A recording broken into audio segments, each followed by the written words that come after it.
अस्सलाम वालेकुम dear students. आज हम अपनी प्री 9th क्लास का लेक्चर नंबर 3 स्टार्ट करने जा रहे हैं। पिछले लेक्चर में बेटा हमने एक्सरसाइज 1.1 के क्वेश्चन नंबर 1 और 2 को डिस्कस किया था, जिसमें हमने ऑर्डर ऑफ अ मैट्रिक्स और इक्वल मैट्रिक्स को डिस्कस किया था। क्वेश्चन नंबर 3 में बेटा हमारे पास एक क्वेश्चन गिवन है। उस क्वेश्चन में कहता है कि find the values of A B C and D which satisfies the matrix equation. कि हमारे पास दो मैट्रिक्स की एक इक्वेशन है, कहता उस इक्वेशन को सेटिस्फाई करने वाली ए बी सी की जो वैल्यूज़ है ना, वो वैल्यूज़ हमने फाइंड करनी है। तो बेटा वैल्यूज़ फाइंड करने के लिए सबसे पहले हमें एक चीज़ मैंने बताई थी इक्वल मैट्रिक्स की। बेटा देखो, एक मैट्रिक्स ये मेरे पास ये पड़ा हुआ है और एक मैट्रिक्स ये पड़ा हुआ है।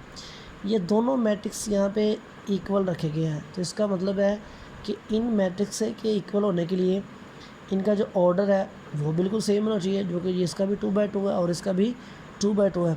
और दूसरी कंडीशन होती थी कि इनकी जो करस्पॉन्डिंग एंट्रीज है ना, वो भी सेम होती थी, इक्वल होती थी। तो बेटा उसके लिए देखिए हमने फिर क्या किया, अगर वो इक्वल लिखा हुआ ना, तो इसका मतलब है कि वो दोनों जो कंडीशंस हैं वो सेटिस्फाई कर रही हैं। तो उन दोनों कंडीशन के मुताबिक जो उसकी दूसरी कंडीशन है उसके मुताबिक फिर मैं इसकी अगर कंपेयर करूँ by comparing the corresponding entries, तो इसकी पहली एंट्री इसकी पहली एंट्री के इक्वल होगी a plus C is equal to 0। दूसरी एंट्री दूसरे के इक्वल होगी a plus 2b is equal to -7। Third वाली एंट्री c-1 ये इक्वल होगी 3 के, यहाँ पे आ गया। और लास्ट वाली एंट्री इक्वल होगी लास्ट वाली के 4d-6 इक्वल होगा 2d के। तो इनको इक्वल रखने से हमारे पास 4 इक्वेशंस बनती है।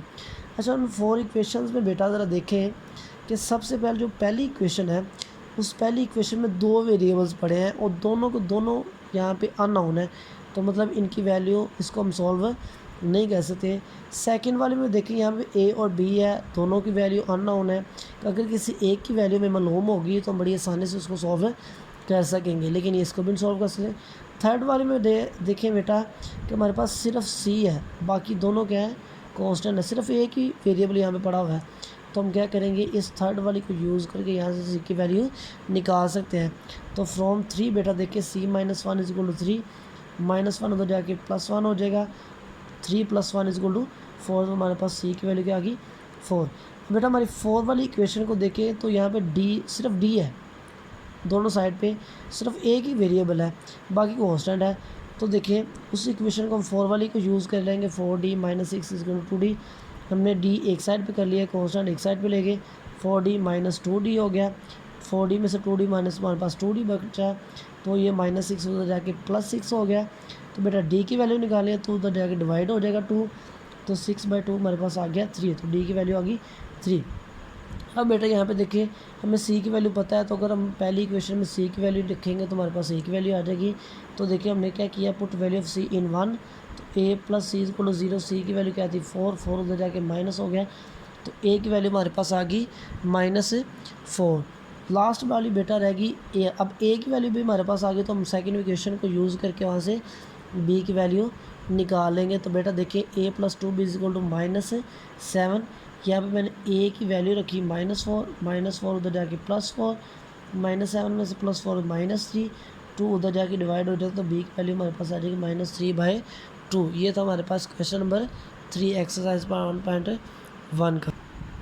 जी बेटा, अब चूँकि हमारे पास जो हमारी 1.1 एक्सरसाइज थी उसका थर्ड वाला क्वेश्चन भी हमने अटैम्प्ट कर लिया, जो कि हमारे पास अब कंप्लीट हो चुकी है। तो बेटा आप इसके बिल्कुल कंप्लीट नोट्स तैयार कर लें। अब बेटा आगे हम स्टार्ट करेंगे टाइप्स ऑफ मैट्रिक्स। उसमें हम देखेंगे कि मैट्रिक्स कौन कौन से टाइप्स के होते हैं। सबसे पहले बेटा उसमें आ रहा है रो मैट्रिक्स। अगर मैं इसको सिंपल वर्ड में एक्सप्लेन करूँ तो लिखा हुआ है कि a matrix is called a row matrix if it has only one row. तो बेटा ऐसा मैट्रिक्स है जिसमें हमारे पास सिर्फ एक रो होगी ना, कॉलम्स जितने मर्जी हो, हमने सिर्फ देखना है रो को। अगर रो सिंगल है, एक रो है, तो वो हमारे पास कौन सा मैट्रिक्स होगा, रो मैट्रिक्स है। फिर बेटा बता रहा हूँ कि कॉलम जितने मर्जी हो, जैसे कि यहाँ पे देखिए बेटा लिखा हुआ है एग्जांपल में एम मैट्रिक्स लिखा हुआ है, इसमें रो हमारे पास एक ही है। कॉलम देखें तो 1, 2 और 3 बनते हैं, लेकिन इसमें एक रो क्या है 1 है, तो ये हमारे पास क्या है रो मैट्रिक्स है। तो इस तरह अगर कॉलम मैट्रिक्स को देखें तो उसमें भी लिखा हुआ है A matrix is called a column matrix it if it has only one column। तो जैसे बेटा रो मैट्रिक्स में कहा है कि एक रो हो तो वो रो मैट्रिक्स होता है, तो इसी बेटा तरह वो कह रहा है कॉलम मैट्रिक्स में कह रहा है कि अगर हमारे पास एक ही कॉलम हो, रोज़ जितनी मर्ज़ी हो, तो वो हमारे पास होगा कॉलम मैट्रिक्स। देखिए यहाँ पे बेटा इसके एग्जांपल में ये लिखा हुआ है साइड पे एम गिवन है बेटा। देखिए सिर्फ एक कॉलम है, अगर रोज़ देखें तो वो दो बनती हैं, तो हमारे पास ये कॉलम मैट्रिक्स है, ये भी हमारे पास कॉलम मैट्रिक्स है। इसके बाद हमारे पास बेटा जो third type of matrix start होती है वो है हमारे पास रेक्टेंगुलर मैट्रिक्स।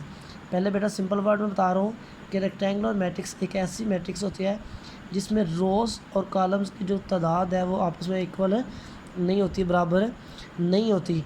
मतलब अगर रोज़ दो हैं तो कॉलम्स तीन हो जाएंगे, रोज़ तीन है तो कॉलम्स दो हो जाएंगे, मतलब वो दो बराबर नहीं होंगे। यहाँ पे लिखा हुआ है कि a matrix M is called rectangular if the